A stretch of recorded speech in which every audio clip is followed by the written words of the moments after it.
नमस्कार साथियों और प्यारे विद्यार्थियों, मैं होशियारमल अपने इस YouTube चैनल होशियार सर की इस ऑनलाइन क्लास के अंदर आप सभी का तहे दिल से हार्दिक स्वागत और अभिनंदन करता हूं।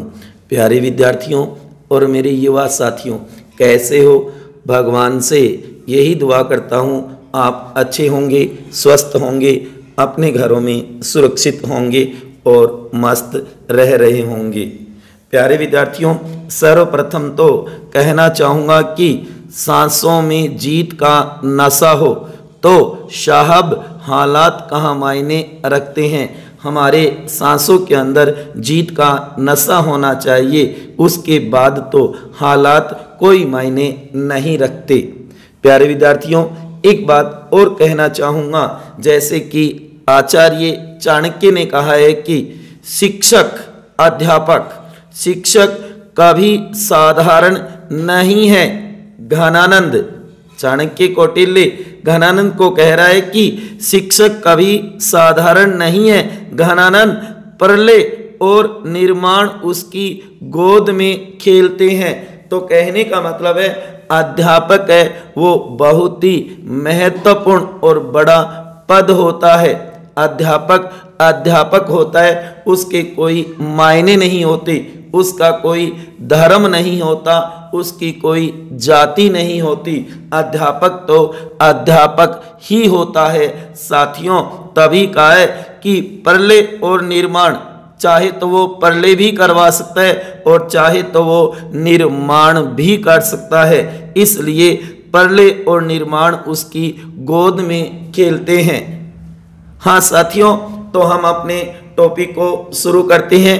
बहुत ही महत्वपूर्ण है आज वाला टॉपिक, जो कि साथियों आप देखोगे, हम बात कर रहे थे भारत के संवैधानिक और गैर संवैधानिक संस्था या आयोग के बारे में। उसी क्रम में आज हम बात करेंगे केंद्रीय सूचना आयोग, सेंट्रल इंफॉर्मेशन कमीशन, CIC। बहुत ही महत्वपूर्ण है साथियों, बहुत बार इसमें से क्वेश्चन भी पूछा जाता है, तो इसलिए अच्छी तरीके से इसे तैयार कर लेना। देखो साथियों, केंद्रीय सूचना आयोग CIC, केंद्रीय सूचना आयोग की स्थापना 12 अक्टूबर 2005 को केंद्र सरकार द्वारा सूचना के अधिकार अधिनियम 2005 के तहत की गई थी। नोट करना, 12 अक्टूबर 2005 को एक अधिनियम के द्वारा, जो सूचना के अधिकार अधिनियम 2005 के तहत इसकी स्थापना की गई थी। जो कि सूचना का अधिकार अधिनियम 2005 है ना, उसके अध्याय 3 में तो केंद्रीय सूचना आयोग, सेंट्रल इंफॉर्मेशन कमीशन के गठन का प्रावधान किया गया। वहीं अध्याय 4 में, जो कि स्टेट इंफॉर्मेशन कमीशन, राज्य सूचना आयोग के गठन का प्रावधान है। इसी प्रकार धारा 12 में इसका गठन किया गया है, केंद्रीय सूचना आयोग का। वहीं आप देखोगे 13 में इसके अध्यक्ष और सदस्यों की पदावधि व सेवा शर्तें बताइए। वहीं अध्याय के 3 धारा 14 में इसके अध्यक्ष व सदस्यों को हटाने का प्रावधान बताया गया है। कहने का मतलब है कि ये एक अधिनियम के द्वारा स्थापित हुई संस्था है, तो इसलिए बहुत ही बढ़िया क्वेश्चन निकल सकता है। यह एक वैधानिक संवैधानिक निकाय या संस्था है, गैर संवैधानिक नहीं है। संविधान के किसी भी अनुच्छेद में इसका उल्लेख नहीं है। ये बात नोट करना साथियों, अति महत्वपूर्ण है। केंद्रीय सूचना आयोग, सेंट्रल इंफॉर्मेशन कमीशन एक वैधानिक, संवैधानिक, गैर संवैधानिक, क्योंकि संसद के द्वारा अधिनियम के तहत इसकी स्थापना की गई है। यह संवैधानिक नहीं है। संविधान में कोई उल्लेख नहीं है किसी भी अनुच्छेद में, ये बात नोट करना। साथियों, यह पूर्णतया स्वायत्त शासी है, पूर्णतया स्वायत्त शासी है। ये किसी के अधीन, किसी के नियंत्रण में नहीं है साथियों, ध्यान देना। और इसका मुख्यालय, हेड ऑफिस, कार्यालय दिल्ली में है। हालांकि दिल्ली से बाहर भी इसकी बैठक हो सकती है, ध्यान देना, लेकिन मुख्यालय दिल्ली में रखा गया इसका। किसका?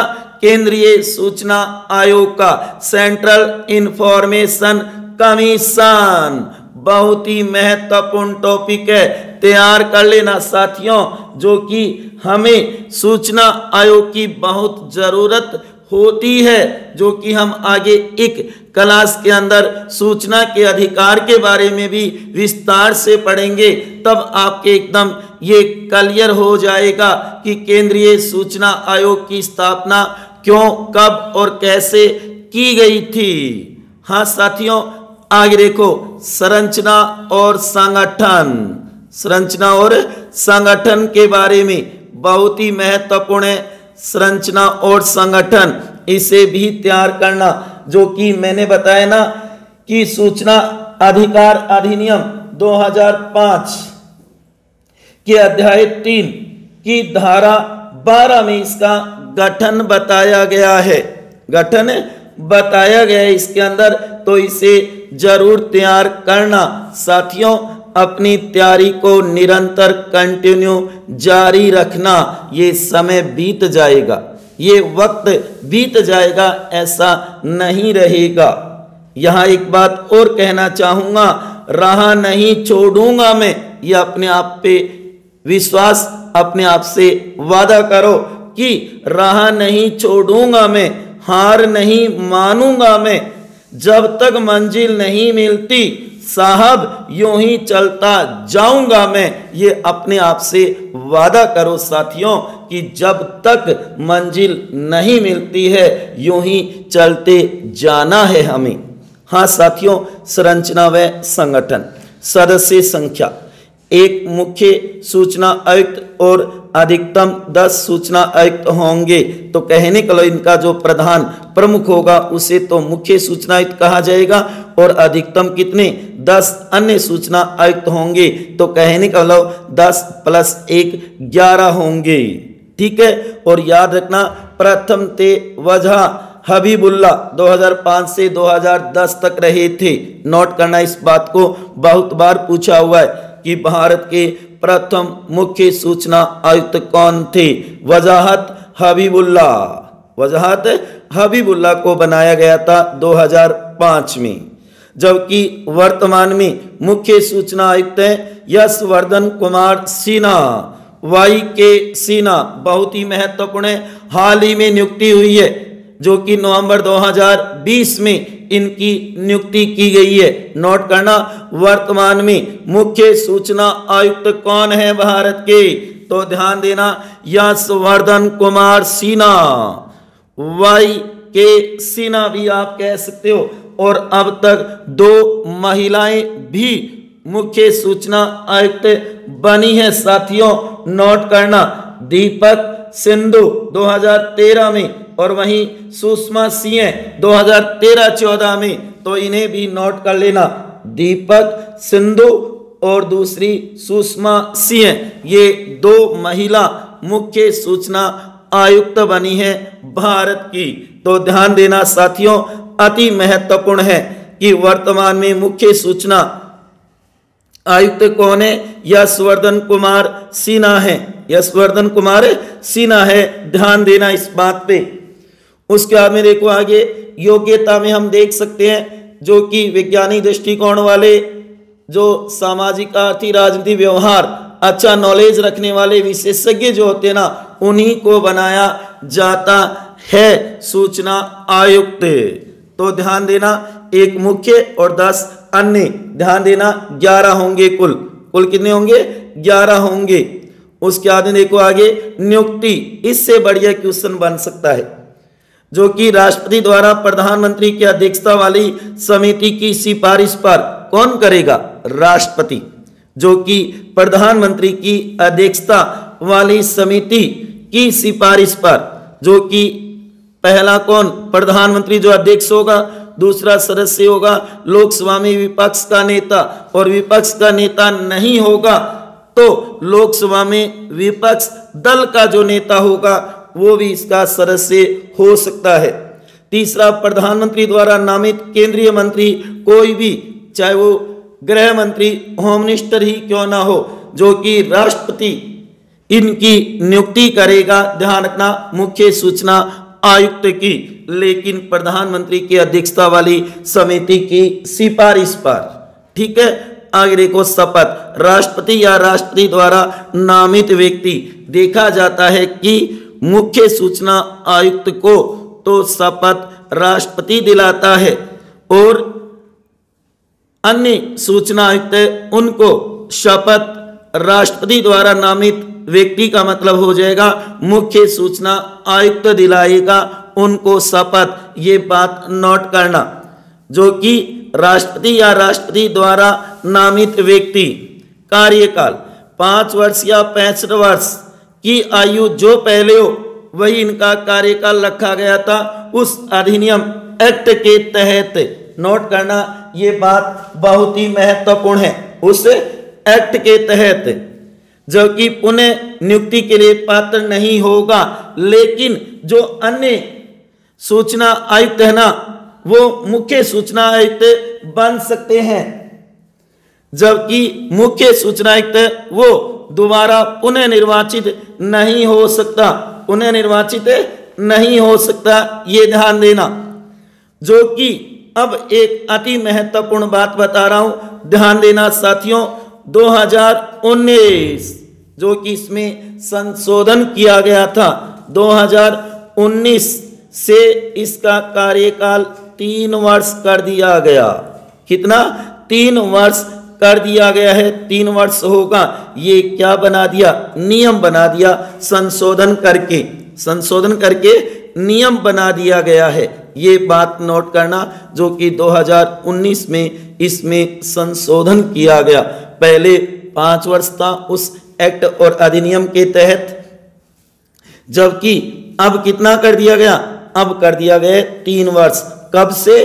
2019 से। ये बात जरूर नोट करना, अति महत्वपूर्ण क्वेश्चन बन सकता है।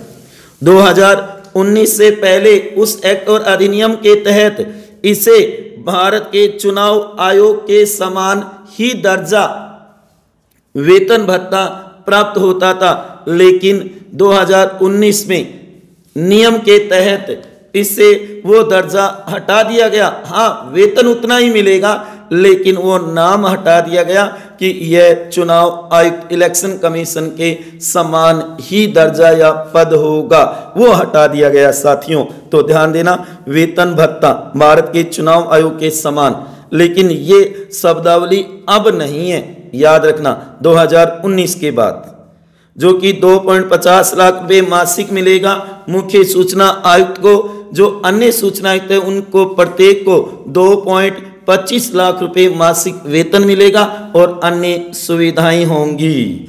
ठीक है, तो ध्यान देना, मुख्य सूचना आयुक्त का मासिक वेतन 2.50 लाख रुपए है। उसके बाद में हटाना राष्ट्रपति द्वारा। कौन हटाएगा? राष्ट्रपति। नियुक्ति कौन करेगा? राष्ट्रपति। शपथ कौन? राष्ट्रपति। जबकि हटाने का काम भी राष्ट्रपति। वार्षिक प्रतिवेदन कौन लेगा? राष्ट्रपति। त्यागपत्र कौन लेगा? राष्ट्रपति। तो ऐसे तैयार कर लेना।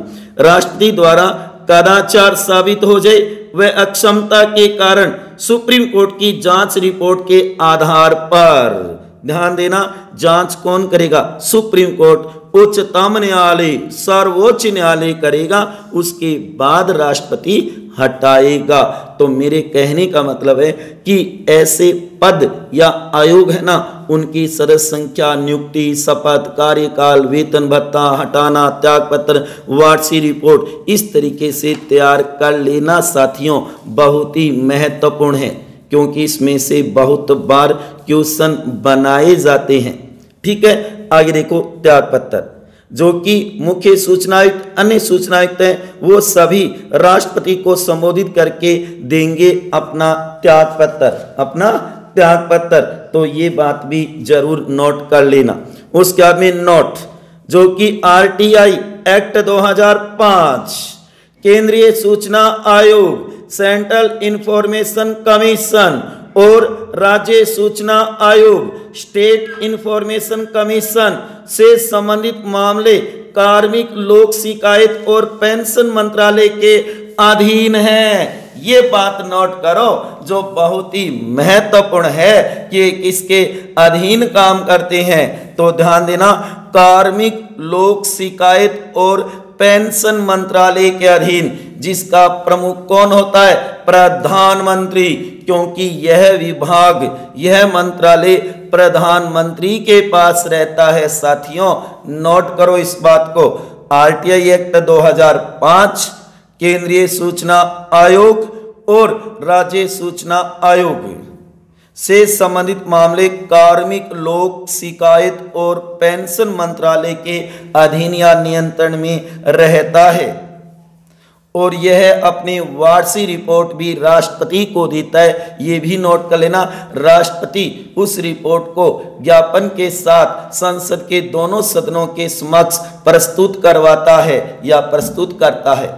उस वार्षिक रिपोर्ट या प्रतिवेदन में एक साल का ब्यौरा होगा कि उन्होंने किस तरीके से कैसे समाधान किया, क्या शिकायतें आई, उनका किस तरीके से निराकरण किया, उन सभी बातों का उल्लेख होता है। वार्षिक प्रतिवेदन कह दो, वार्षिक रिपोर्ट कह दो।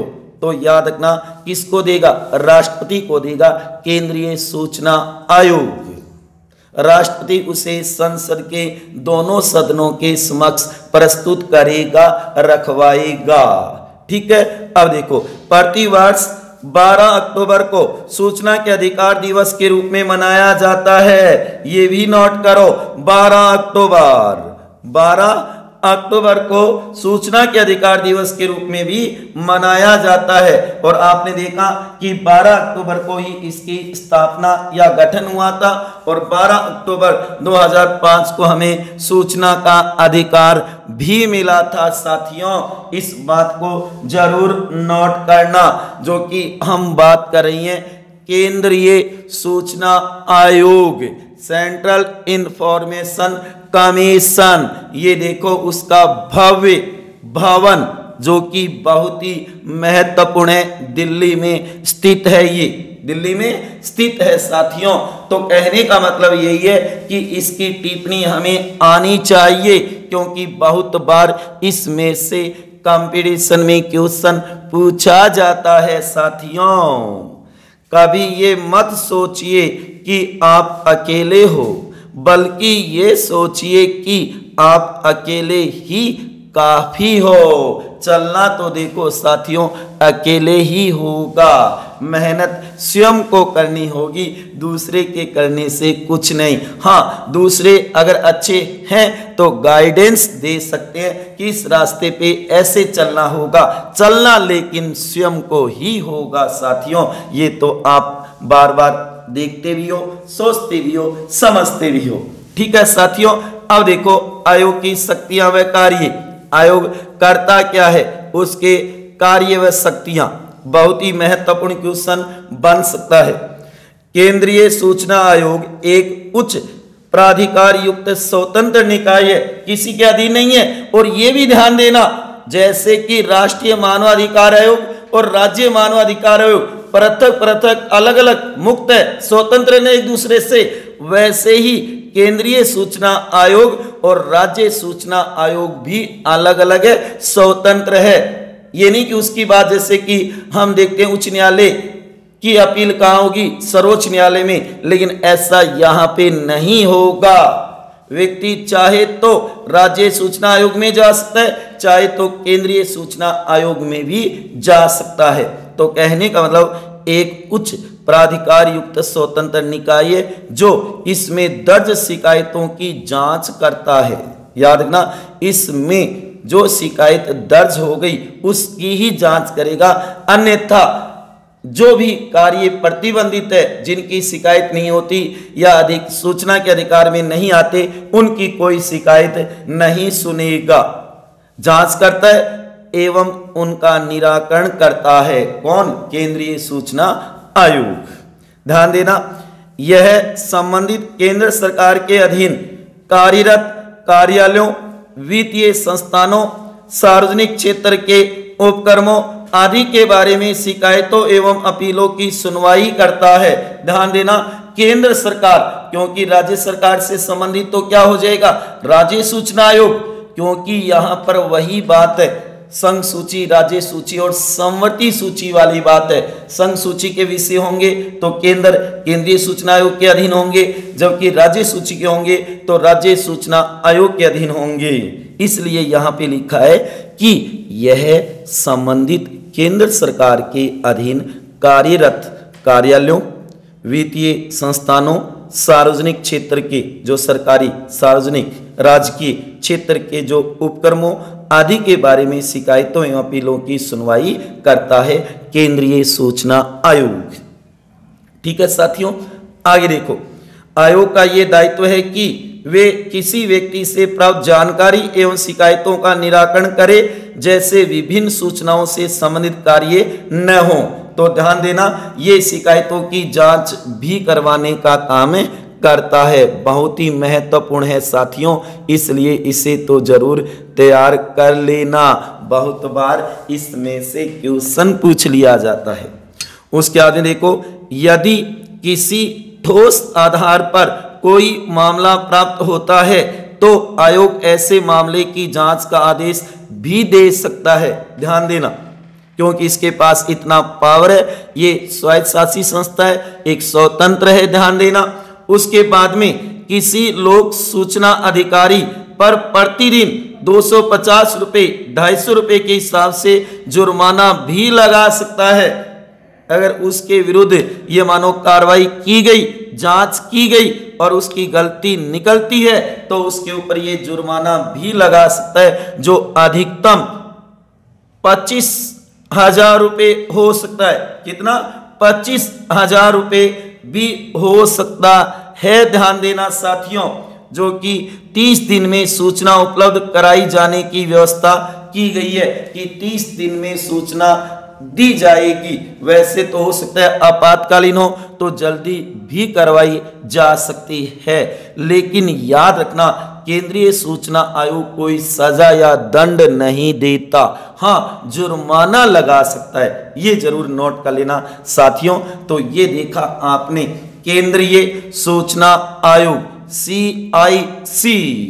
ध्यान देना, कई क्वेश्चन बहुत बढ़िया बन सकते हैं। कब स्थापना हुई, इसके अंदर कुल कितने सदस्य होते हैं, नियुक्ति कौन करता है और राष्ट्रपति करता है तो किसकी सिफारिश पे, और उस समिति, सर्च कमेटी, उस समिति की अध्यक्षता कौन करता है, उस सर्च कमेटी जो कि सिफारिशी, जो खोजबीन करने वाली समिति है, उसके अंदर कौन कौन सदस्य होते हैं।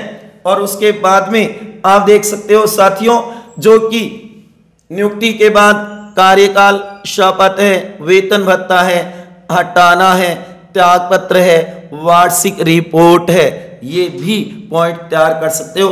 और उसके बाद में 12 अक्टूबर को सूचना के अधिकार दिवस के रूप में मनाया जाता है, ये भी ध्यान देना। जबकि मैंने एक अति महत्वपूर्ण बात आपके साथ साझा की है, बहुत ही अच्छा और बढ़िया क्वेश्चन निकल सकता है। RTI एक्ट 2005, केंद्रीय सूचना आयोग CIC और राज्य सूचना आयोग SIC से संबंधित मामले कार्मिक लोक शिकायत और पेंशन मंत्रालय के अधीन है। ये बात भी नोट करना बहुत ही महत्वपूर्ण निकल सकती है। RTI एक्ट 2005 में जो संशोधन करके नरेंद्र मोदी सरकार ने कुछ नियम बनाए थे, उन नियमों में क्या संशोधन किया गया ये भी ध्यान रखना। 2019 सबसे बड़ा तो कार्यकाल को लेकर के, जो कि पहले 5 वर्ष था और 2019 के नियम के अकॉर्डिंग संशोधन करते हुए और कार्यकाल कर दिया गया 3 वर्ष।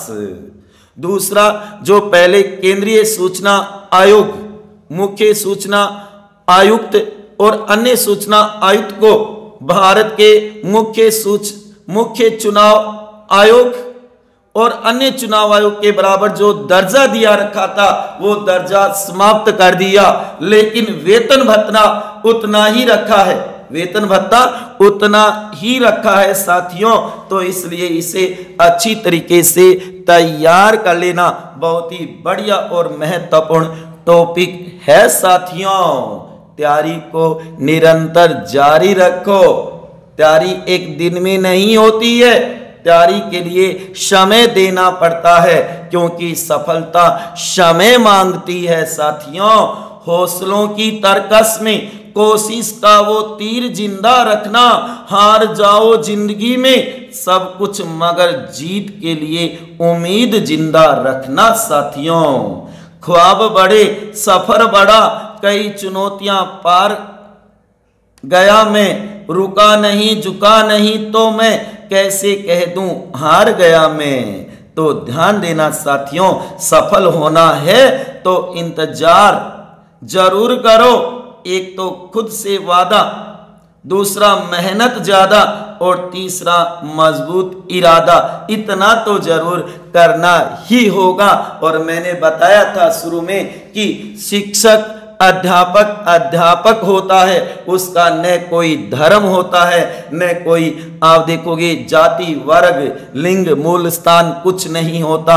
अध्यापक होता है, हमें उसका सम्मान करना चाहिए क्योंकि वही हमारे प्रेरणादाता होते हैं साथियों। ठीक है, मिलते हैं अगली क्लास में एक नए वीडियो के साथ, नए टॉपिक के साथ। तब तक खुश रहिए, हंसते रहिए, मुस्कुराते रहिए, प्रेम से मस्त रहिए, अपना भी ध्यान रखो और अपनों का भी ध्यान रखो साथियों।